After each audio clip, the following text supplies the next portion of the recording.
before I get started on 5 things we've learned in the 5 years we've been homesteading, I wanted to show my stash of chicken broth that I made yesterday in the Instant Pot.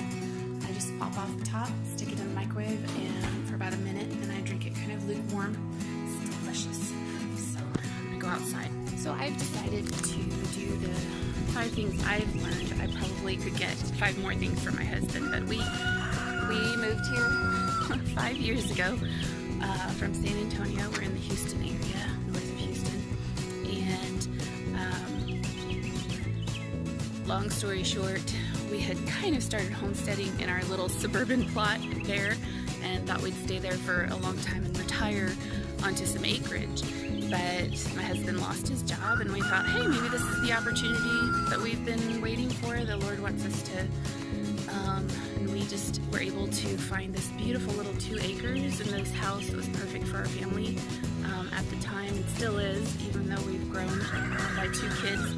But here are 5 things that I've learned in homesteading. If you'd like to learn, or if you're thinking about, you might like to homestead eventually, or own some acreage. The first one is start small.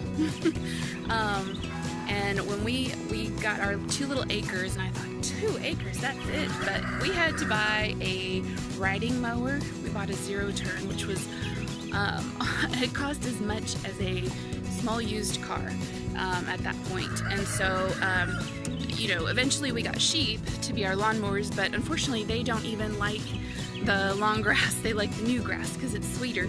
And so we have to pull that 0-turn out and mow down the acreage so we can give them some nice sweet new grass. We started with, of course, our dog, and we brought our cats with us too. And then I think a year after we moved here, we decided, let's try some chickens. So we ordered some baby chicks in the mail. Just think it cracks me up that you can order baby chicks in the mail, and they're day-old chicks. But we got those babies, and they grew, and I don't know if you can see it. I'm gonna try to walk over here. So actually, let me walk over here. We looked and looked for a hen house, and eventually we just decided, I looked at everything, and my husband is brilliant. He's an engineer, and he's just a do-it-yourselfer, and we found all sorts of hen houses that were cheapy materials. And one day I said, honey, you can design and build something much better and much nicer for much cheaper. So he did, and it's beautiful, and it's lasted really well. And I chose the bright red color because it kind of reminds me of a barn. We've got a lot of biddies in there and a lot of roosters. Something I didn't write down here is that roosters are scary. So when you see those funny videos of roosters chasing people, they're not funny. My kids and I have been attacked by roosters, and I actually think I picked something up from one of them, because after I was attacked, I got all sorts of yucky stuff coming out on my skin, and it took me several months to recover from whatever it was that transferred into me. So I like it when we can put a rooster in the freezer, I'll just say that. So we started out with about 20 to 25 chicks, and then we've gradually added. A lot of times, since people know we're a big family and we love chickens, somebody will just give us 20 chickens because they're moving and they don't know what to do with them. Or sometimes we'll just, you know, my husband likes to buy random breeds because he's just creative and stuff. So we've added to our flock several times over the past years. And this year, for the first time, these dang chickens kept coming under our porch. And okay, so the chickens this winter just kept coming under the porch. Well, all of a sudden we heard some loud chirping under the porch, and there were 2 baby chicks under there. And then another one a week later, and then about I don't know, 3 weeks later, my daughter came out here and she saw a little hen walking around with 8 baby chicks. And so this year has been the first time we've actually added to our flock with no effort whatsoever, basically. I mean, we took them and we moved those babies inside because otherwise they would disappear. I mean, they're like a little mouthful for a coyote or something.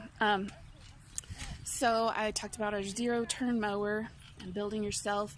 So then we decided we wanted to do some small livestock, like add to the small livestock. And so we discussed goats, like a cow. Obviously, we don't want to do horses because we don't really feel like, I mean, it's a very large lawn ornament. That's what people have told us.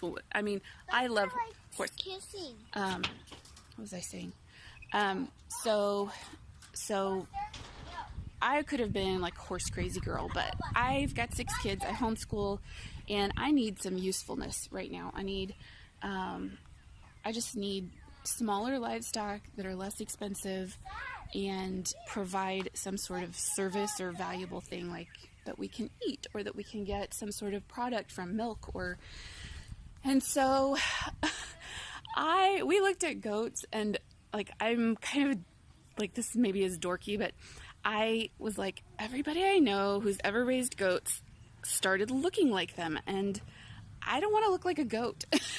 And so I'm sorry to my friends and people out there who have goats. I mean, I love you, and you know, like, goat's milk is so healthy and, you know, everything, but I started researching, and we found something called Gulf Coast native sheep, which are sheep that are adapted to this area. They have shorter wool.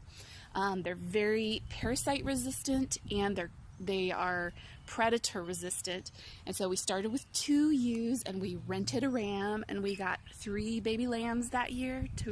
One of them had twins, and then the other one had another baby lamb. Anyway, long story short, we now have 6 sheep. We have sent one to the slaughter, and then one died last winter in the freeze. She was a pretty weak, small one, and so my husband actually took her apart and put her in the freezer himself. So I'm going to get into that later. Hi. So number 2, I'm sorry, this is turning out a lot longer than I intended, but number 2, the second thing that I've learned about homesteading is that it is dirty. It doesn't matter how much you try to keep your house clean, the dirt's going to come in. And thankfully, my husband, my brilliant, creative husband, like, when we moved in, there was that back door walked out onto nothing. And there was one day where I was like, I hate this house. I hate it. It's filthy. And my husband said, what can I do to make you happy? I said, I need a back deck to stop the flow of dirt coming into my house. And he designed and built this gorgeous structure. And I mean, he basically turned this house into a house that I hated, or from a house that I hated into a place that I can live the rest of my life with that back deck. It's beautiful. I love it. So it's dirty. It's just, you need boots, you need Crocs. My 3-year-old walked in yesterday, and he was covered in mud from head to toe on his face. I took his boot off, and it spilled mud water all over my floor. We actually took the carpeting out when we moved in and put in laminate flooring that looks like wood, and I mean, seriously, with kids, it's the best thing that I could have done. Goodness, it's bright. Okay, so we don't have any indoor animals. Okay, that's one of my things. Like, I will not have indoor animals while I have small children in diapers. So, like, cats, I've seen, like, no, thanks. I'm not ready for finding cat poop in my toddler's mouth. No, thank you. And all that stuff. So, and it's dirty in the back. Like, there is a lot of times where we walk out in the pasture, and then we walk back up in the backyard, and there's just stuff on our feet from the animals, because, you know, they don't wear diapers out here. They just go wherever they feel like it. The dog, the chickens, the sheep. Sheep are usually a little bit more polite, but anyway, but the chickens, I mean, it's everywhere. It's dirty. I'll just tell you that.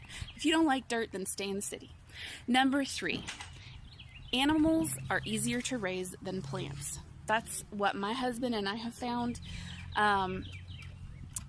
Boy, animals, they just reproduce and make babies, like, and we feed them.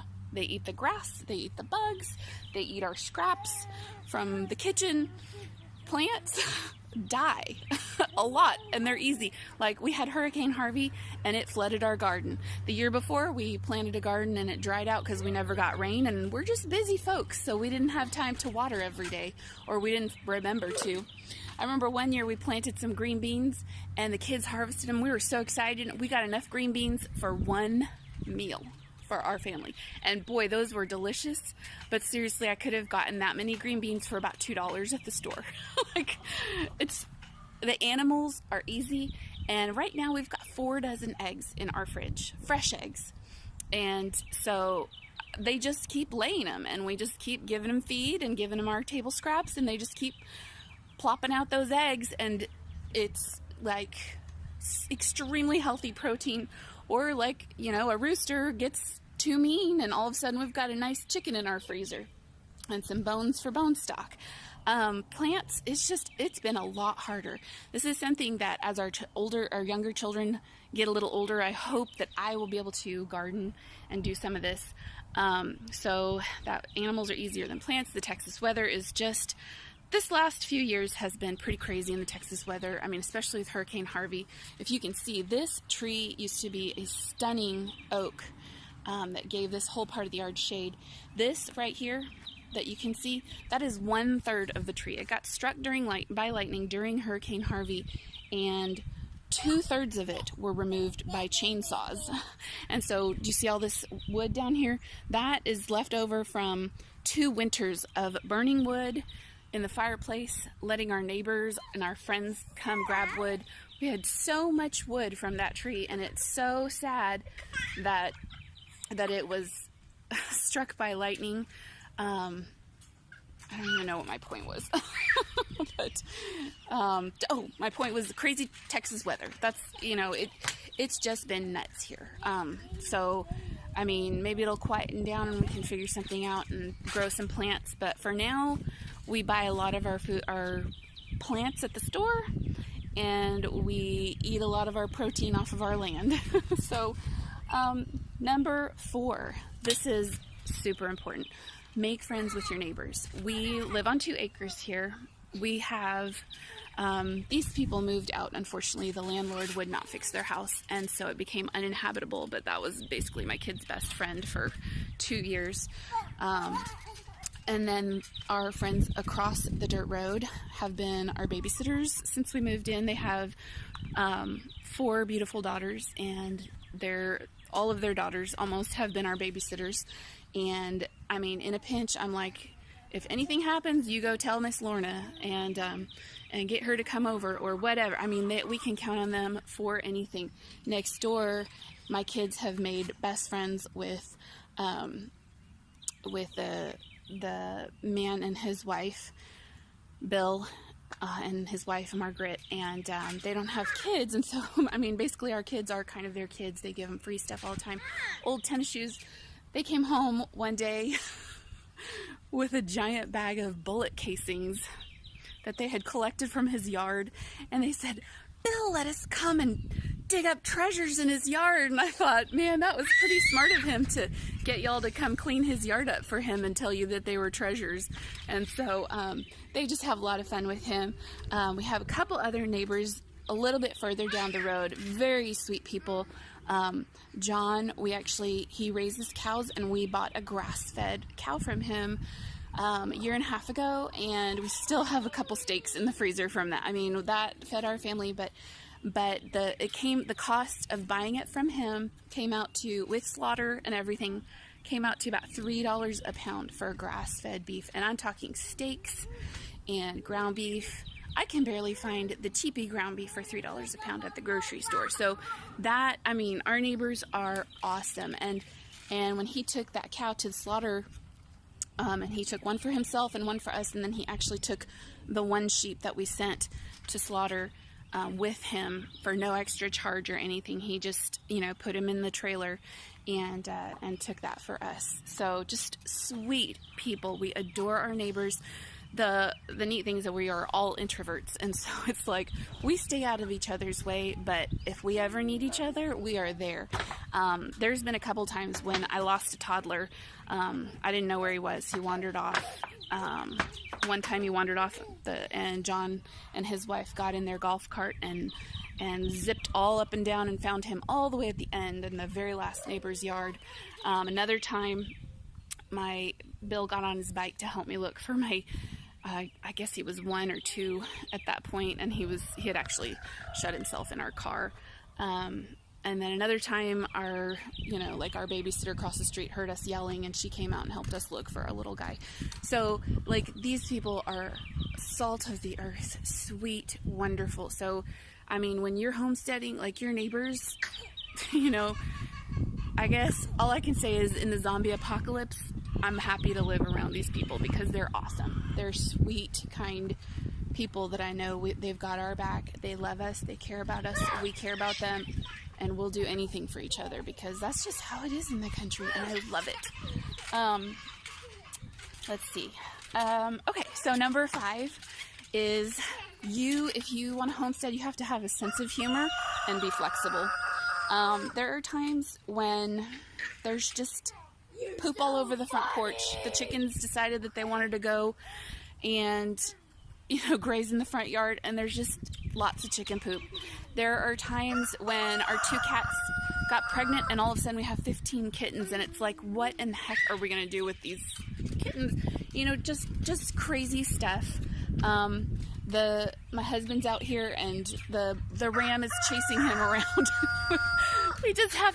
We have to laugh. I got our big van stuck in the ditch one time, and I'm trying to get it out, and my husband's behind me trying to push, and all of a sudden I gassed it, and he was covered in mud. And I mean, you can laugh, or you can cry, you can get frustrated and yell, or it's just more fun to laugh. When you've got 8 baby chicks, you got to put them in the garage, and then I have to do, our laundry room is in our garage, so I've got to walk in there and smell their disgusting chicken smells every time I do laundry. And it's like, you just got to joke about it. You have to be flexible.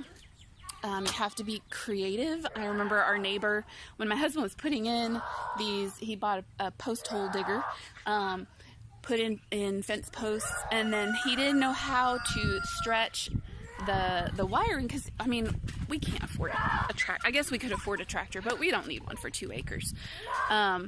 So he actually somehow hooked up the fencing to the car. We had a little Toyota Corolla at that time. He hooked that up to the car, and I remember the neighbor across the way saying, "Yeah, I saw him doing something," and I thought, I've never seen that done that way, but it works, so, and we've gotten stuck in the mud, and they've towed us out because we actually live in a flood zone. We have to pay flood insurance. Our house has never flooded, thankfully, but back here, our backyard's been a lake before. So just, it's a lot of fun. It's a lot of work. And we just keep learning and keep trying. So our kids are growing up just picking up animals and loving them and learning all sorts of, boy, I don't have to explain the birds and bees to our kids. They know how that happens when they see the ram. Hi. So, these are just 5 things that I've learned, and I hope you don't mind my rambling. I know this turned out to be a really long video, a lot longer than I have ever made before, but I hope you enjoyed it, and God bless from the Jackson Homestead.